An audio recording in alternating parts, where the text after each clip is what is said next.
श्री गणेशाय नमः। सभी प्रभु भक्तों को जीवन प्रकाश चैनल की तरफ से राधे राधे।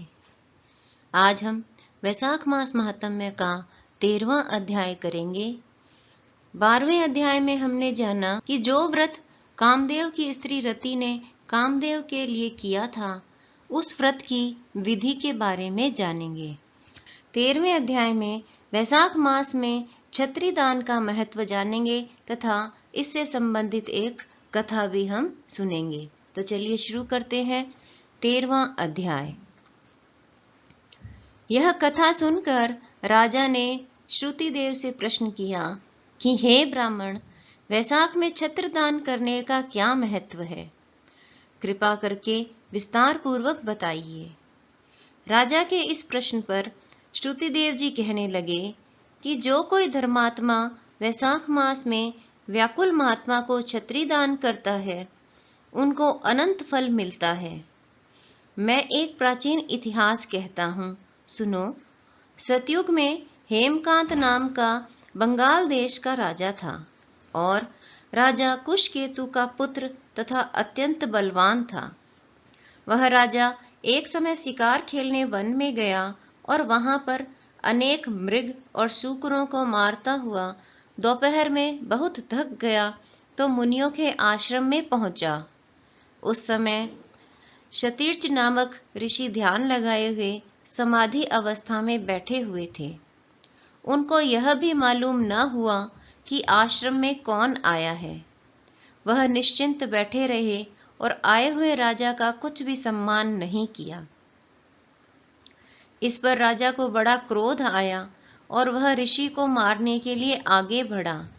तब ऋषि के शिष्यों ने उसे रोका और कहा कि हे अरे दुर्बुद्धि, सुन, हमारे गुरु समाधिस्थ होकर बैठे हैं। उनको यह भी पता नहीं कि बाहर क्या हो रहा है, इसलिए क्रोध करना उचित नहीं। तब राजा क्रोधित होकर कहने लगा कि हे ब्राह्मण, मैं थक गया हूँ और तुमने मेरा अतिथि सत्कार तक नहीं किया।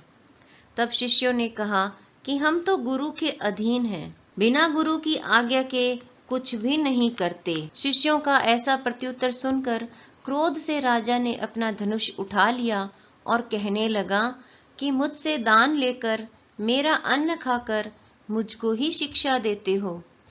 ऐसे कृतघ्नों को अवश्य ही मारना चाहिए। इतना कहकर राजा उन पर बाण चलाने लगा।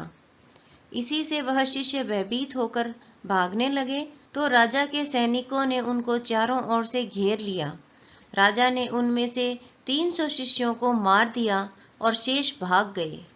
जब आश्रम में कोई न रहा तो सैनिकों ने आश्रम की सब वस्तुएं लेकर खूब भोजन किया।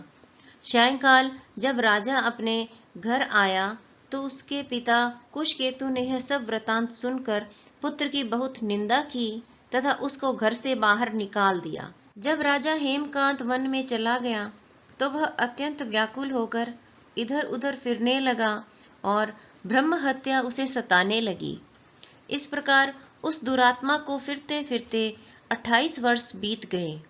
तब एक दिन त्रित नाम के ऋषि वैशाख मास में तीर्थ यात्रा करते हुए उस वन में आए और धूप से व्याकुल होकर मूर्छा खाकर पृथ्वी पर गिर पड़े। दैव योग से हेमकांत ने ऋषि को मूर्छा खाकर गिरते हुए देख लिया और उसके मन में बड़ी दया उत्पन्न हुई। उसने ढाक के पत्तों की एक छतरी बनाकर मुनि के सिर पर लगाई और अलुम्ब का जल पिलाया। इस उपचार के करने से मुनि मूर्छा से निवृत्त हुए और इंद्रियों में कुछ चैतन्यता आ जाने से शनैः शनैः गांव में पहुंचे। इस पुण्य के प्रभाव से उनकी 300 ब्रह्म हत्याएं क्षण भर में दूर हो गई। तब हेमकांत को बड़ा विस्मय हुआ कि उसके द्वारा इतने प्राणियों को इतना कष्ट देने पर भी उसकी ब्रह्म हत्याएं कैसे दूर हो गई, किसने दूर कर दी, कहाँ गई और इसका क्या कारण है।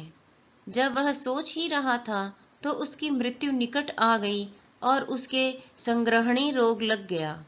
जब उसके प्राण निकलने लगे तो उसको 3 बड़े बड़े भयंकर यमदूत दिखाई पड़े और वह हेमकांत को डराने लगे। तब हेमकांत मौन साध कर छत्रदान को याद करके विष्णु भगवान को याद करने लगा। भगवान ने उसी समय अपने मंत्री विश्वक्सेन को आज्ञा दी कि यमदूतों को रोको और वैशाख मास में छत्रदान करने वाले हेमकांत की रक्षा करो। उसने यद्यपि बड़े बड़े पाप किए हैं, परंतु उसने धूप से व्याकुल मूर्छित मुनि की रक्षा की है और वैशाख मास में छत्री दान किया। इससे वह निष्पाप हो गया। इसी के साथ वैशाख मास महात्म्य का 13वां अध्याय पूर्ण हुआ। जय श्री कृष्ण।